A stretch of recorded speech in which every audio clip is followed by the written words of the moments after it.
Your intuition never lies to you, never lies to you. I will push back on anyone that asserts anything otherwise. Your intuition senses fact. It's literally as if you're sensing hot or cold. You're sensing up or down. You're sensing something feels shaky or something feels stable. Your intuition does not have any charge to it. There is no emotion in intuition. There is no compulsion in intuition. There is no protection in intuition. There is no doom and gloom in intuition. So, with all of that awareness, here's what happens. If you have an intuitive sense for something, what happens is the mind quickly jumps in and throws all of the other conditioning, all of the other fears, limitations, shoulds, shouldn'ts, what we think is possible, what we think isn't possible, what so and so did to us, the injustices, the worries, the anxieties, all of that can jump on to our intuition. All that stuff is where things start to get muddy, where you start to muck things up a bit. If I'm already feeling insecure about something, if I'm already feeling unstable about a particular scenario or situation, it will happen even quicker, it'll happen even stronger. But that doesn't discount that what you're sensing has merit. So that's one of the hooks to get you to doubt yourself is to go, oh yeah, but I have all of this other stuff. And yet when you get relaxed, there's something here that is true. There's something here. And that word true is so good because it has a feeling to it. It's true. So if I can learn to back up and peel off all of those things, all of the layers of things that want to jump on there, then I can come back to what is the trueness about this? So when I talk about self awareness, I think that's the last video I did.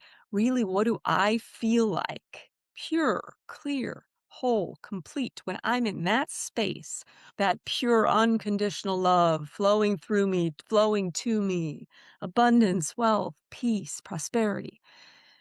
When I'm in that space, again, I can't harp on this enough. Now I know what that feels like. That's what I have to bring myself back to when I'm reaching out to discern more what I'm sensing.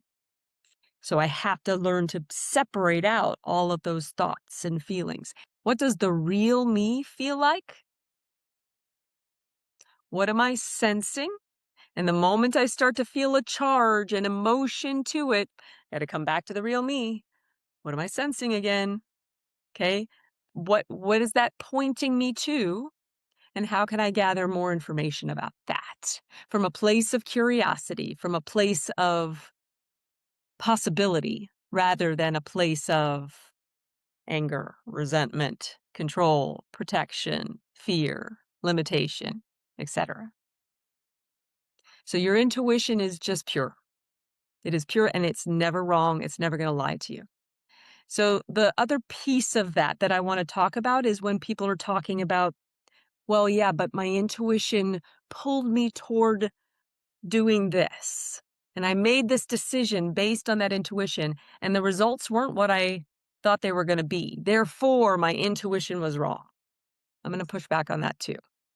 Because if you were really relaxed and dialed in and you're feeling and you're allowing yourself to be called towards something, again, not out of scarcity, not out of lack, not out of compulsion, but there's a purity and a peace to that, then just because the results weren't what you thought they were going to be does not mean it was wrong.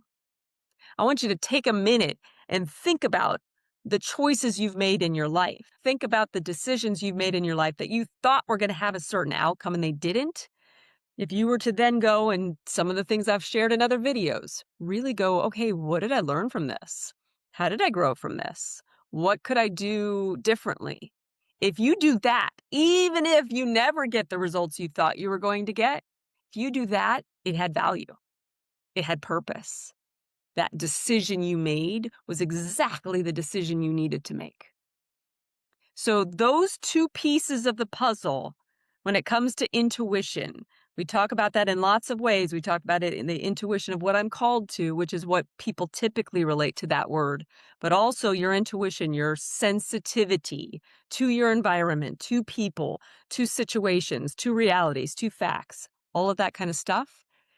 Both of those you need to be relaxed and trusting of. And that is part of the practice. So again, everything that I share here, if you can sit here and you're like, yes, Sondra, but when I'm in it, when I'm in those fears, when I'm in those limitations, when I'm in that conditioning, how do I get out of that? That's part of the practice. That's part of why I do the courses I do. Other coaches do the courses they do.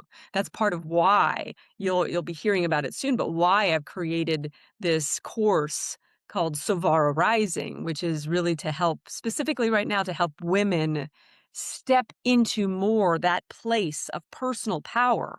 Because in your personal power, there is none of that. There is none of that fear, the limitation, the all of that kind of stuff. It doesn't mean it doesn't exist. So I guess I shouldn't say it. There isn't any of it, but you're less affected by it. You're more empowered through it. There's more certainty. There's more solidity. There's more resources available to you because you're in that place. That intuition becomes more honed, becomes clearer, becomes more certain because you've done the practices, you've done what it takes, and you've had the support along the way to do that, to lean into that more and more and more. Okay, so your intuition does not lie to you. Don't let anybody tell you otherwise. Allow yourself the opportunity to trust what it is that you sense purely, and give yourself that opportunity to practice letting go of all the other things that want to color that. The more you do that, the more that superhuman, superpower energy comes out of you. As always, everybody, you can like this video, you can subscribe to the channel, you can hit the notification bell so you get alerts that I've posted or dropped another video, and would love for you to make a comment to share what is it that you got? What was your takeaway from this? What really stood out to you personally the most about what I shared? Have a beautiful day, everyone, and we'll talk to you soon.